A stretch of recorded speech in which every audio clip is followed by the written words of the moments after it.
Carmelo Anthony is one of the most selfish athletes in recent memory.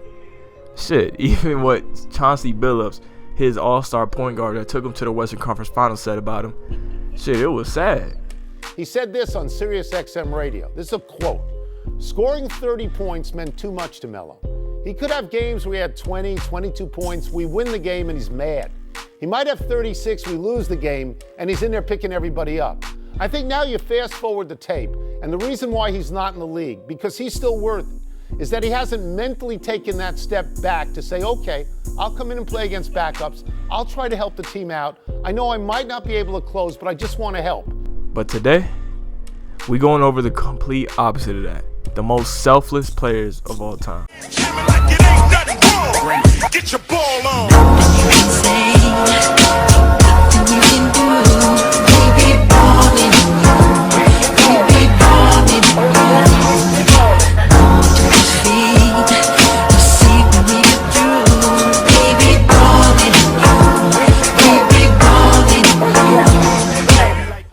Dwayne Wade, to start his career, was having arguably one of the greatest shooting guard peaks ever. He did finish with one of the greatest shooting guard peaks ever, but he was selfless. But let's go over his resume.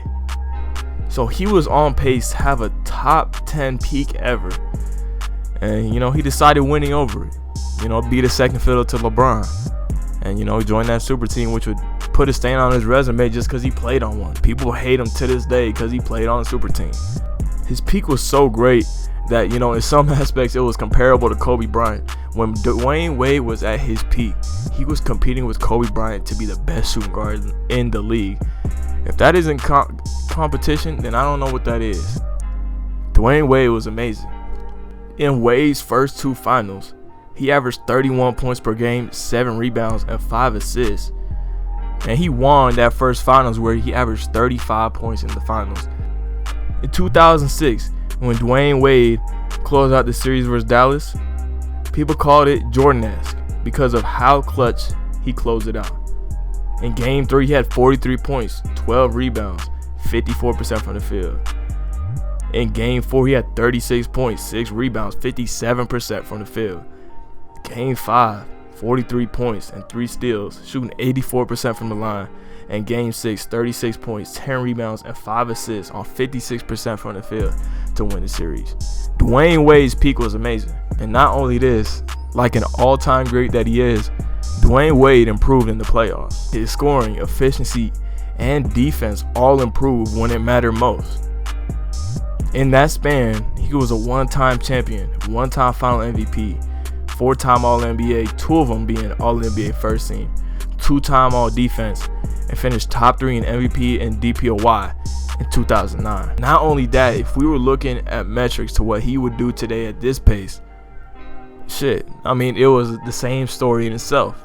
Dwayne Wade was an amazing player and a top 4 player in the league and a top 2 shooting guard, sometimes being better than Kobe Bryant, most of the times not, but being a top 2 shooting guard in the NBA. He sacrificed all that to win. Let LeBron take over the franchise. And we knew what was going to happen when he just sacrificed himself. From 2011 to 2014, which was LeBron's peak, his scoring, rebounding, passing went down. He was still very freaking efficient. But Dwayne Wade did not play the same as the first option Dwayne Wade when he had Shaquille O'Neal. But guess what? That's one of the most selfless players of all time. Dwayne Wade sacrificed being higher all time to get more championships, bring more championships to Miami, which was his whole thing that he wanted to do since he was drafted there. Now the second most selfless player of all time is Stephen Curry. Stephen Curry had the best scoring season since 2000 Shaq in 2016. Steph Curry's efficiency was ridiculous. Man was shooting 50, 45, 90, and he took his team to 73 wins. And he sacrificed all that for championships. The second greatest point guard of all time even sacrificed himself. That's crazy. Even right now, as we're seeing Stephen Curry basically outplay his own unanimous MVP self statistically, this man is on a whole nother level, and I think he's like 33. It's ridiculous. Just imagine if he didn't have Kevin Durant taking shots away from him. Man, them 4 years or 3 years that Kevin Durant was there, yeah, man, Stephen Curry, shit, he would have had probably a top 4 peak. Right now, in my opinion, Stephen Curry does have a top 5 peak behind Michael Jordan, LeBron James, Shaquille O'Neal, and Hakeem Olajuwon. But to say that he had a top 5 peak and he still sacrificed for the betterment of the team, that's wild. Because this dude could have been and even had a much better peak. Shit, Stephen Curry deserves more credit than he gets. And shit, we all saw that tweet from like I think like 6 years ago or something like that. And Stephen Curry said, "Hey, Golden State, we gonna figure this out. We gonna make us a winning team." And you know, shit, after that tweet should eventually work out. He bring Golden State 3 championships, 2 MVPs, and shit, 5 finals runs. Now that's crazy. But we could have just saw in 2019 peak Stephen Curry without Kevin Durant. In 2019, he beat the Houston Rockets. In one half, he scored 0 points. In the second half, he scored 33 and hit big shots over the Rockets. That series was wild because how Stephen Curry took over. And shit, he sacrificed that. Then we can just look at the very next series where he still didn't have Kevin Durant. And he averaged 37 points in the Western Conference Finals to sweep the Trailblazers, who were a very hot team at the time. That's crazy. This man, Steph Curry, man, whew, he was doing crazy shit. And, you know, Kevin Durant held back some of his production.